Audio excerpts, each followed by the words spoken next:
Confusion مرشد اور بڑے مولانا امریکہ اور فوج سے کیا مانگتے ہیں؟ آصف زرداری پر ساری گیم الٹ پلٹ کرنے کا الزام، حساب کتاب کیسا؟ گیم چینجر کون؟ کالم نگار عرفان اطہر قاضی لکھتے ہیں کہ بانی پی ٹی آئی کے لیے درد دل رکھنے والی سائفر یوتھ فورس کو مبارک ہو۔ امریکہ نے شہباز حکومت کے خلاف بھی مداخلت کر دی، اب خوش، حساب برابر، کوئی شکوہ شکایت تو نہیں۔ 2018 میں آپ کے بانی فیضیاب ہوئے اور 2024 نون لیگ اور ان کی اتحادی جماعتوں کے نام رہا، پھر حساب کتاب کیسا؟ کیوں در در منتیں سماجتیں کرتے پھرتے ہو؟ ایک بات یاد رکھو کہ جب ڈراؤنے خواب نظر آنے لگیں، کچھ بن نہ پائے تو بے بس انسان اس سے زیادہ کیا کر سکتا ہے کہ ایک اور یو ٹرن لے کر پیترا بدل جائے۔ کبھی فوج سے مذاکرات کی خواہش پر دم نکلے، پھر امید اللہ سے رکھنے کی بجائے امریکہ سے وابستہ کر لی جائے اور فوج سے آنکھیں چرانے لگے۔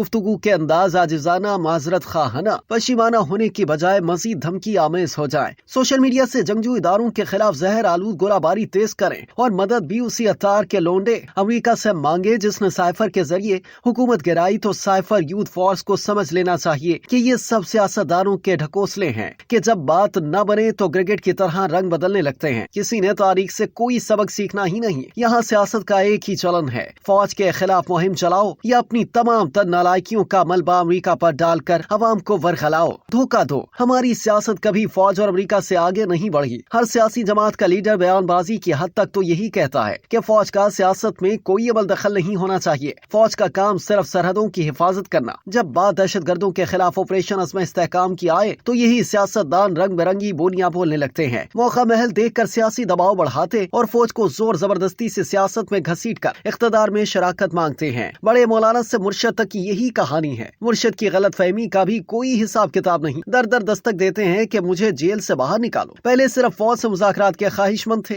جب کوئی جواب نہ ملا تو محمود خان اچکزئی کو مذاکرات کی لال بتی کے پیچھے لگا دیا۔ کسی نے اشارہ کیا کہ امریکہ مدد کو آ رہا ہے۔ ملک کی تباہی میں مشکوک کردار کے حامل بھگوڑوں نے ڈالروں کے عوض لوبنگ فرموں کے ذریعے امریکی سینٹ سے بھاری اکثریت سے 8 فروری کے آمد خبات کی شفافیت کے بارے تحقیقات کرانے کی قرارداد منظور کرا لی تو سائفر یوتھ فورس کے لیڈر کا لب و لہجہ ہی بدل گیا ہے۔ محمود خان اچکزئی جیسے مدبر سیاستدان کو مذاکرات کا جھانسا دیکھ کر پھر مکر گئے کہ مرشد کے کیا کہنے کہ اپنے ہر کارے بار بار بڑے مولانا صاحب جیسے ازلی سیاسی دشمن کے در پر بھیج رہے ہیں۔ ویلے دی نماز تے کویلے دیاں ٹکراں کبھی قبول عام نہیں ہوتی کہ بڑے مولانا کی امامت میں حکومت اور اداروں کو دباؤ میں لانے کی یہ کوشش بھی بارآور ثابت نہیں ہو رہی اور الٹا پی ٹی آئی میں توڑ پھوڑ کا عمل شروع ہو چکا ہے۔ ایک نئی کہانی شروع ہونے والی ہے۔ دوسری طرف بڑے مولانا نے بھی کوئی کچی گولیاں نہیں کھیل رکھی، وہ بھی مرشد کے استاد ہوتے ہیں۔ اب انہوں نے پی ٹی آئی والوں کو اپنے پیچھے لگا رکھا ہے کہ بانی کی بیرک کو لگے تالے کی کنجی جیسے انہی کے پاس ہے۔ استادوں کے استاد بڑے مولانا اپنا کھیل کھیل رہے ہیں اور مرشد بدستور غلط فہمیوں کا شکار نظر آتے ہیں۔ شاید خربوزے کو دیکھ کر خربوزہ رنگ پکڑ رہا ہے، لیکن یہ بات سمجھ نہیں آ رہی کہ مولانا کی قربانی کا یہ اونٹ کب کس کروٹ بیٹھے گا۔ پہلے پیپلز پارٹی کے ہمدمے دیرینہ تھے۔ مرشد کی حکومت کا تختہ گرنے کے بعد انتخابی نتائج حسب منشانہ آنے پر سب سے بھاری آصف زرداری پر ساری گیم الٹ پلٹ کرنے کا الزام لگا دیا اور بڑے میاں صاحب کو مسکراتے چہرے کے ساتھ راتوں کو ملنے لگے۔ جب سے چھوٹے میاں کی اتحادی حکومت نے گیلی مٹی پر پاؤں جمائے اور مولانا صاحب کھڈے لائن لگے ہیں، تب سے ان کا ایک نیا رنگ روپ سامنے آیا ہے